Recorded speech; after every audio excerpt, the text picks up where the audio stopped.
Kisah tidak masuk akal ini dialami oleh sebuah keluarga yang berasal dari Jawa Timur. Kandungan yang sebelumnya benar-benar terlihat ada dan membesar, waktu itu tiba-tiba menghilang begitu saja. Dan tidak hanya itu, penampakan dari makhluk tak kasat mata yang dilihat oleh keluarga tersebut sudah membuktikan bahwa sepertinya bayi yang ada di dalam kandungan tersebut bukanlah manusia, melainkan bayi gaib. Bagaimanakah kisah selengkapnya? Ini dia.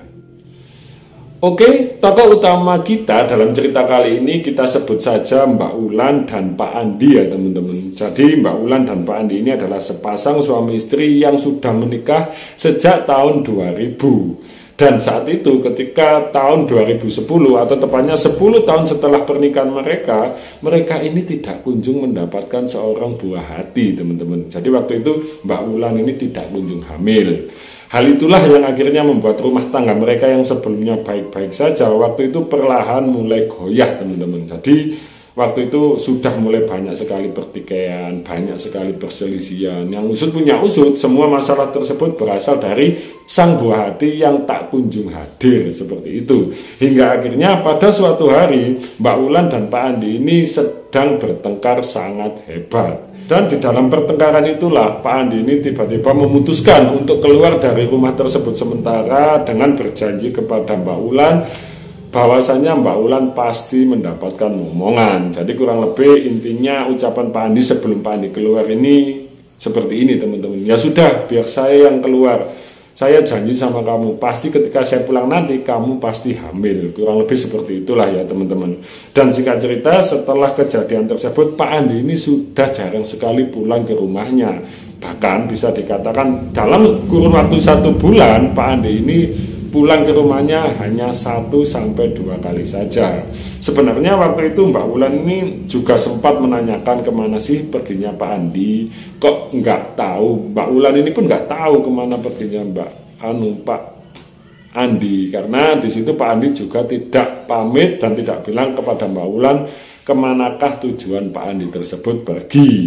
Dan singkat cerita sekitar 1 tahun setelah kejadian tersebut atau tepatnya di tahun 2011 Pak Andi ini tiba-tiba pulang. Dan seperti biasanya ketika Pak Andi pulang, Mbak Ulan karena ya bisa dikatakan udah lama gak ketemu suaminya juga jarang-jarang. Di situ akhirnya mereka menjalin berhubungan intim lah ya teman-teman, seperti itu ya, berhubungan suami istri kayak gitu. Dan secara tidak terduga akhirnya Mbak Ulan waktu itu hamil teman-teman.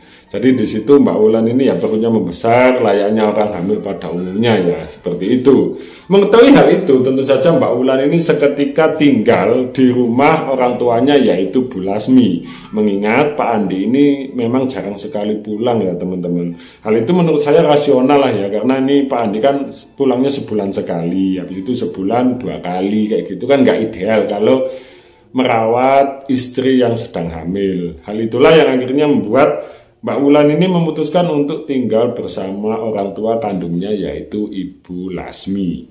Selama tinggal bersama Bu Lasmi tentu saja Mbak Ulan ini benar-benar terjaga ya teman-teman. Jadi mulai nutrisi, habis itu kesehatan dan sebagainya, waktu itu benar-benar dijaga oleh Bu Lasmi. Dan puncaknya ketika kehamilannya sudah memasuki 7 bulan, keanehan itu pun terjadi. Malam itu Bu Lasmi ini sedang tertidur di atas kursi ya teman-teman. Jadi kursinya ini berada di ruang tengah rumah tersebut. Dan Mbak Ulan ini sedang tidur di dalam kamar tidurnya. Namun anehnya ketika pukul 12 malam Mbak Ulan ini tiba-tiba keluar dari kamar tidurnya dan menuju ke arah luar rumah melalui pintu utama rumahnya. Mengetahui hal itu tentu saja Bu Lasmi ini seketika terbangun karena mendengar suara langkah kaki Mbak Ulan yang terdengar cukup tergesa-gesa.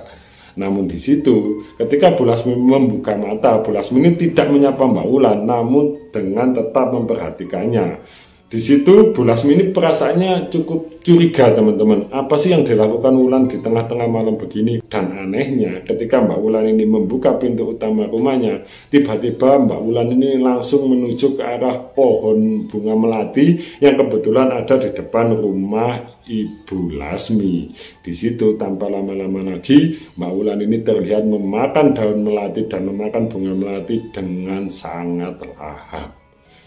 Dan disitulah untuk pertama kalinya Bu Lasmi ini mulai merasa ada yang aneh dengan Mbak Wulan ya teman-teman. Dari dalam rumah Bu Lasmi ini memperhatikan tingkah Mbak Wulan dengan perasaan yang mulai curiga dengan apa yang Mbak Wulan lakukan. Jadi di sini Mbak Wulan ini memakan bunga melati dengan lahap. Kan kebetulan di depan rumah Bu Lasmi ini ada tumbuhan bunga melati seperti itu teman-teman. Dan singkat cerita, setelah puas memakan bunga melati tersebut, Mbak Wulan ini kembali masuk ke dalam kamar tidurnya dengan tidak sekalipun menoleh ke arah Bu Lasmi.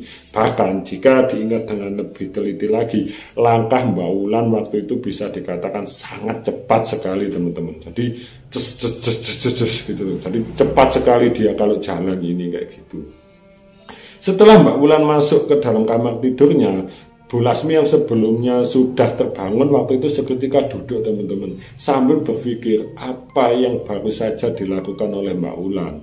Namun anehnya belum selesai Bu Lasmi ini memikirkan tingkah laku Mbak Wulan, tiba-tiba Bu Lasmi ini mencium aroma bangkai yang setelah dicium dengan lebih teliti lagi teman-teman, aroma bangkai tersebut sepertinya berasal dari dalam rumah Bu Lasmi.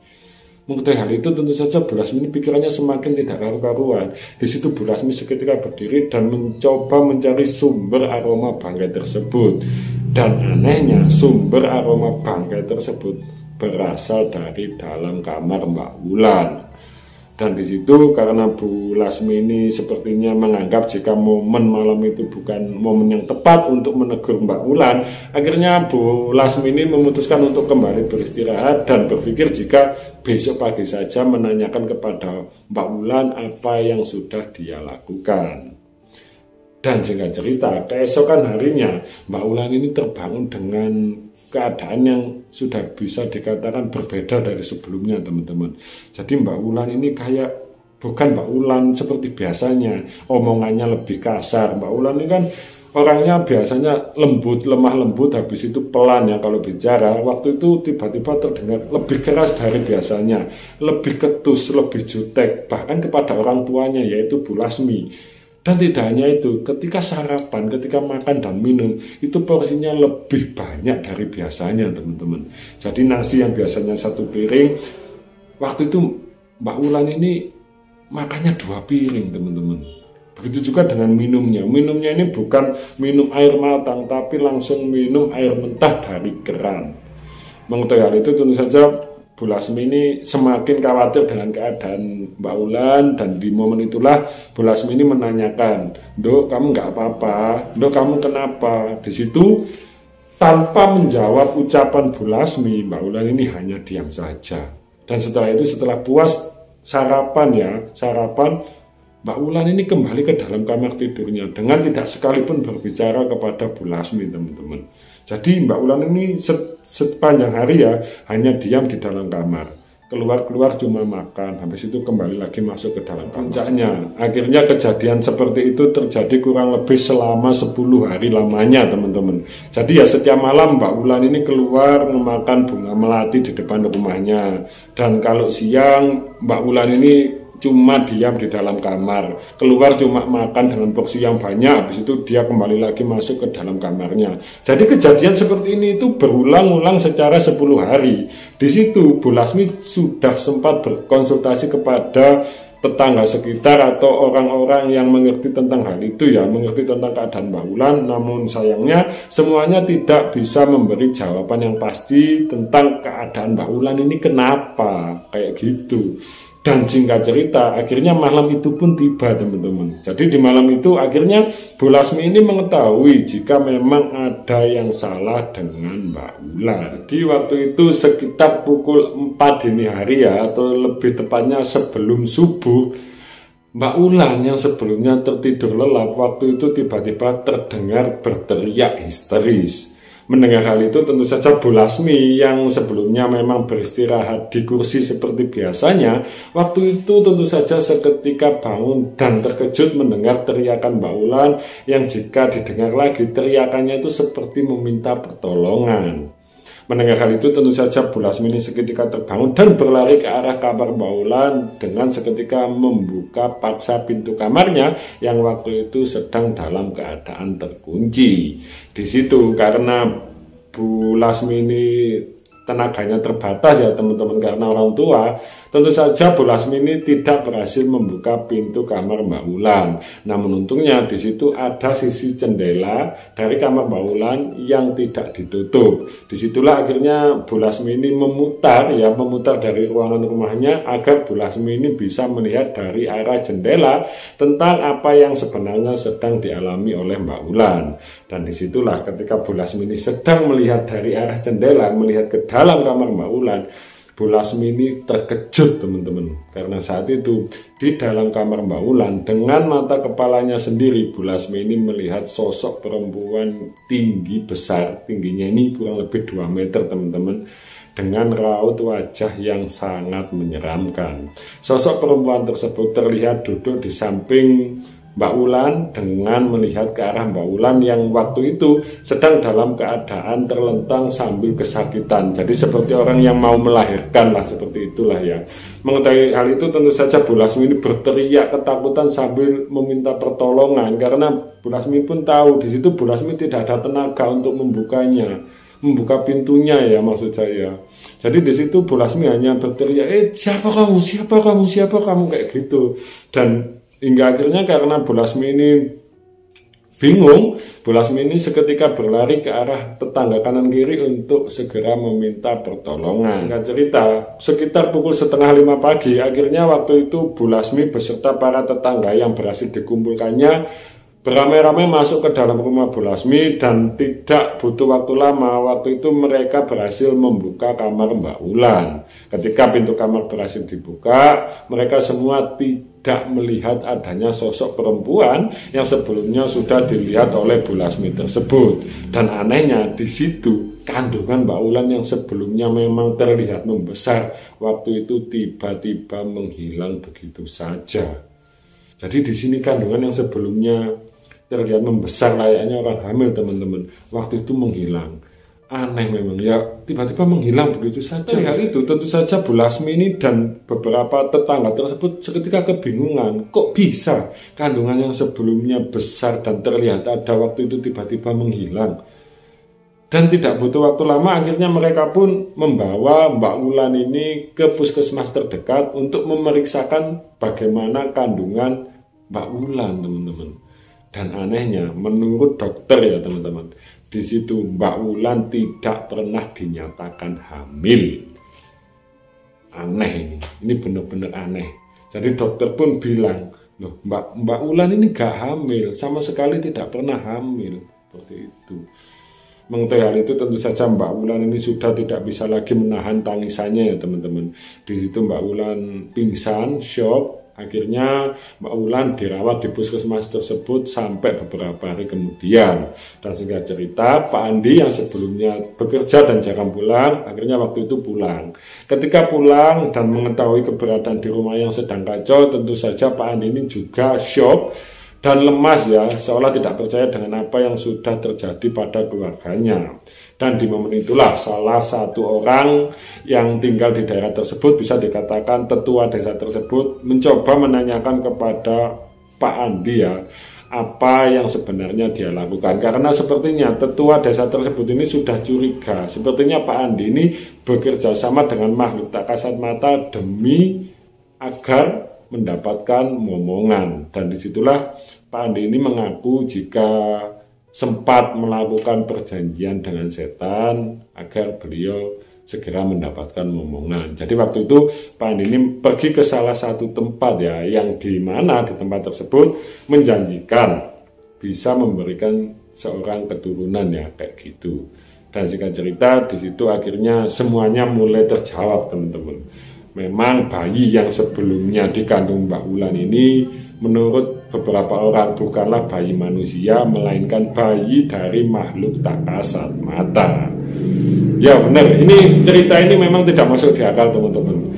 Kalau secara akal sehat itu sudah tidak masuk di akal. Tapi jangan salah, kejadian seperti ini itu kerap terjadi. Mungkin kalian juga pernah dengar ya, ada bayi yang tiba-tiba menghilang dari kandungan dan sebagainya. Itu bisa jadi terjadi karena masalahnya ini sama, kasusnya sama dengan apa yang dialami oleh Pak Andi, atau bisa dibilang apa yang dilakukan oleh Pak Andi. Bisa saja si bapak atau si pihak orang tua ini melakukan perjanjian dengan makhluk halus demi mendapatkan seorang buah hati, seperti itu. Ya kalau menurut saya teman-teman ya, terlepas dari itu semua yang terjadi di dunia ini itu sudah menjadi takdir dari Tuhan Yang Maha Esa. Kita sebagai umat manusia ya bisanya cuma berdoa dan berikhtiar ya teman-teman. Jadi kalau memang itu nasibnya belum dapat momongan ya udah sabar, ikhtiar kayak gitu. Jadi kalau mengambil jalan pintas dengan makhluk tak kasat mata, melakukan perjanjian dengan makhluk tak kasat mata, ujung-ujungnya pasti sia-sia teman-teman. Selain sia-sia juga dosa kayak gitu. Dan untung saja ini Mbak Wulan keadaannya baik-baik saja. Karena perlu kalian tahu, kejadian seperti ini, kasus seperti ini bisa membahayakan nyawa loh. Kalau urusannya dengan makhluk tak kasat mata, bisa meninggal dunia atau parahnya kayak gitulah kurang lebih ya. Ya mudah-mudahan kejadian seperti ini nggak sampai terulang kembali atau nggak sampai terjadi kepada kalian semua lah ya. Seperti itu. Oke, mungkin cukup ya untuk pengalaman atau cerita kita kali ini. Selanjutnya kembali Love Story akan membagikan hal-hal mistis yang ada di sekitar kita. Dan jika kalian suka dengan video-videonya Love Story seperti ini, pastikan kalian share video ini sebanyak-banyaknya agar channel ini terus berkembang. Oke, sudah, terima kasih banyak. Jika ada kurang lebihnya saya mohon maaf. Saya dari Love Story. Bye-bye.